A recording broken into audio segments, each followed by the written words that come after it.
ബസ്സിൽ സ്ത്രീകൾക്ക് സൗജന്യ യാത്ര നടപ്പിലാക്കുന്നതിന് മുന്നോടിയായി കണക്കെടുപ്പ് തുടങ്ങി. യാത്രക്കാർക്ക് നൽകുന്ന ടിക്കറ്റുകളിൽ ജെൻഡർ രേഖപ്പെടുത്തുന്നത് ആരംഭിച്ചു. സ്ത്രീ യാത്രക്കാരുടെ കൃത്യം കണക്ക് തയ്യാറാക്കി UDF സർക്കാർ ഭരണം തുടങ്ങുമ്പോൾ റിപ്പോർട്ട് സമർപ്പിക്കാനാണ് നീക്കം. UDF സർക്കാർ അധികാരത്തിൽ ഏറിക്കഴിഞ്ഞാൽ ആദ്യ മന്ത്രിസഭാ യോഗത്തിൽ തന്നെ സ്ത്രീകളുടെ സൗജന്യ യാത്ര സംബന്ധിച്ച് തീരുമാനമുണ്ടാവുമെന്നാണ് സൂചന. അപ്പം അതിന് മുന്നോടിയായിട്ടാണ് ഇപ്പോൾ KSRTC അതിന്റെ തയ്യാറെടുപ്പുകൾ ആരംഭിച്ചു കഴിഞ്ഞിട്ടുള്ളത്. ജെൻഡർ രേഖപ്പെടുത്താനായി ETM മെഷീനിൽ മാറ്റം വരുത്തിയാണ് ടിക്കറ്റ് വിതരണം. 12 വയസ്സിന് താഴെയുള്ള കുട്ടികളുടെ ജെൻഡർ രേഖപ്പെടുത്തുന്നില്ല. കുട്ടികളെന്ന് മാത്രമാണ് രേഖപ്പെടുത്തുന്നത്. ട്രാൻസ്ജെൻഡറുകളെയും ഉൾപ്പെടുത്തിയിട്ടുണ്ട്.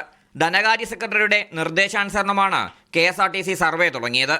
നല്ല തീരുമാനം തന്നെ. ഞാൻ ദിവസം KSRTCയിലാണ് വരുന്നത്. നല്ലതാണ്. എത്ര രൂപയാണ് ചെലവാക്കുന്നത് ഒരു ദിവസം? 2 ബസ് കയറേണ്ടതുണ്ട് ദിവസം.